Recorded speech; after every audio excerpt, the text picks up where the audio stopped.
Hey book nerds, welcome to my channel. So today I am filming my Fantasy Readathon video.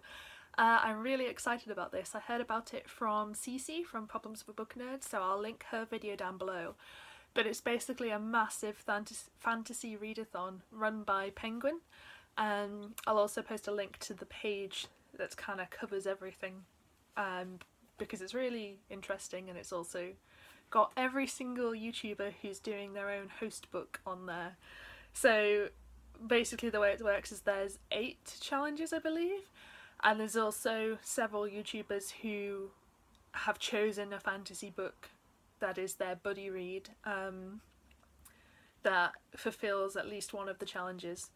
And the idea is that you read at least 4 books to fulfill all the challenges. I'm aiming for 4, but I'll probably end up doing 3, being realistic, and I've got a couple of these that fulfill multiple challenges so that I can choose which one I feel like most. So I'm going to just go into all the challenges because I've got a lot to discuss here.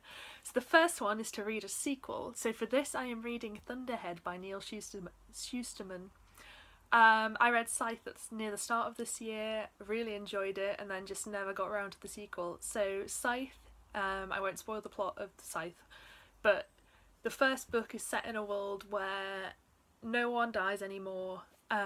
Harmony has been achieved by this thing which is called a Thunderhead, which is like an AI system sort of, but it's completely incorruptible, and that monitors and runs the world. And scythes are the only way that people can die now. So scythes are kind of assassins, and they have a certain quota of people they have to kill each year. And the first book is about these 2 apprentices to this one scythe, and only one of them can become a scythe and the other one will be killed. So they're battling with each other to become the actual scythe and fighting for their lives. So that's vaguely the plot of the first one. There's also a lot of interesting political aspects of the world that's really done well, and the world building's great. And the sequel is obviously the sequel to that. So that's what I'm doing for that challenge. So the next 3 challenges are all being fulfilled by one of 2 books, so I'm just going to list those 3 challenges first. So the first one is to read a diverse fantasy, the next one is to read a fantasy that has been in your TBR too long, and the third one is to read a BookTube recommended fantasy book. So for the last one I chose to interpret it as one of the ones that the Penguin publishers have listed, that it has to be one of those books, but I guess it can be just any book recommended by a booktuber. So for these 3 challenges I have 2 potential books. The first one is Forest of a Thousand Lanterns by Julie Dow. This is a Asian inspired retelling of the Evil Queen story. So this is about a woman who is 18 years old and she's one of the most beautiful women, and she's been predicted to be destined for greatness, but the only way for her to achieve this greatness is if she embraces her dark magic, which involves eating the hearts of people. She also is in love with a boy, I believe, and she has to, I'm not sure if she has to like physically sacrifice the boy or if she just has to like give him up. But there's her auntie, I believe, who wants her to do this, and it's about her trying to achieve greatness. And yeah, this has been on my TBR for absolutely ages, basically since it came out, and yeah, I just think it sounds really interesting. A lot of people have read it and liked it, and I think I might like it a lot. I do like fairy tale retellings, and I love that it's got an Asian twist, because I haven't really read anything based off Asian folklore or anything, and I'd really like to. It sounds super interesting. Also fulfills the diverse challenge because obviously it's an East Asian retelling, and it also is recommended by Haley in Bookland, so it fulfills the BookTube challenge. And the other book that could fulfill these 3 challenges is Beasts Made of Night by Tochi Onyebuchi. I really hope I haven't butchered that. I've been practicing saying it based off how he said his own name.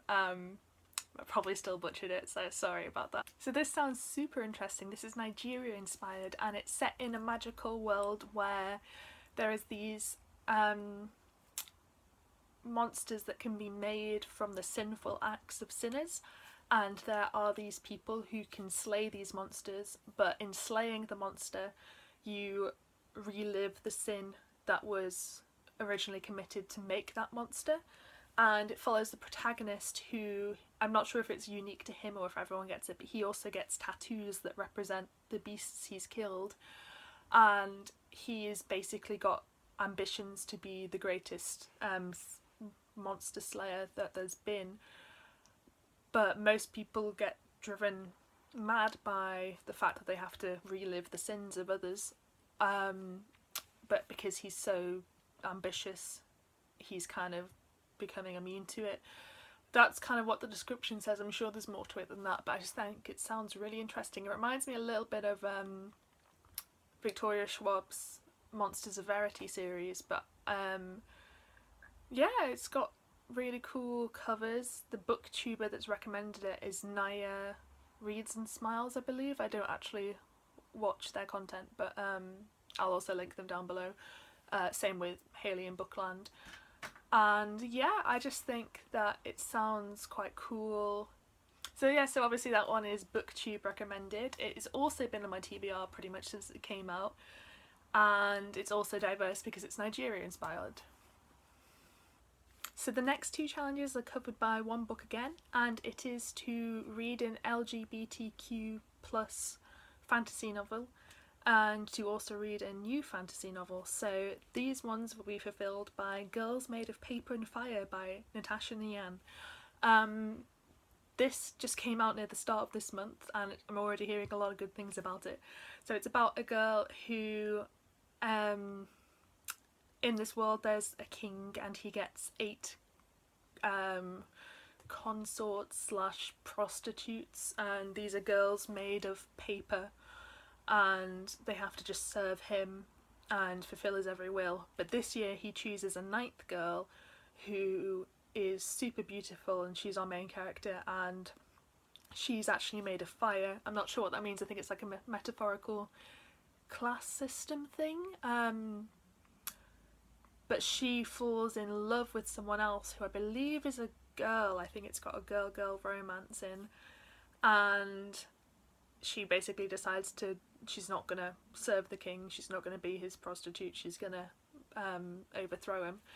And I think it sounds really good. Yeah, I haven't actually read a queer fantasy book ever, which I should do. I don't read a lot of fantasy, I should add. I meant to say that at the start of this. But around this time of year, around winter, I get a drive to read fantasy. I don't like a lot of detailed fantasy, but I do appreciate good world building. If it's got strong characters, I'm gonna love it, and that's the general rule of all books, not just fantasy. But yeah, I think it sounds potentially really cool. I'm very excited for that one. And then the only challenge I haven't mentioned yet is multiple points of view, which I'm going to count Thunderhead as, because I'm not sure about any of the other books. I don't think any of them got dual points of view, but Thunderhead is third person, but it does follow multiple characters, so I'm going to count that as being multiple points of view. So that is all of the books I'm planning to read for the Fantasy Readathon. I forgot to mention it runs from the 18th of November and it runs for a week. And yeah, it's ambitious, particularly because it's fantasy. It usually takes me a lot longer to get through fantasy books. But I am going to try and read at least 3 of them. And yeah, I'll post in the wrap-up video and let you know my thoughts. So please comment down below if you're taking part in the Fantasy Readathon. I would love to hear what books you're planning to read. And if you've read any of these books as well, do let me know what your opinions were. It'd be fun if actually you're planning to read the same books I'm reading, or at least one of them. We can do like a little discussion thing about that. But yeah, if you enjoyed this video, please give me a like. It really helps my channel out, and I hope to see you next time.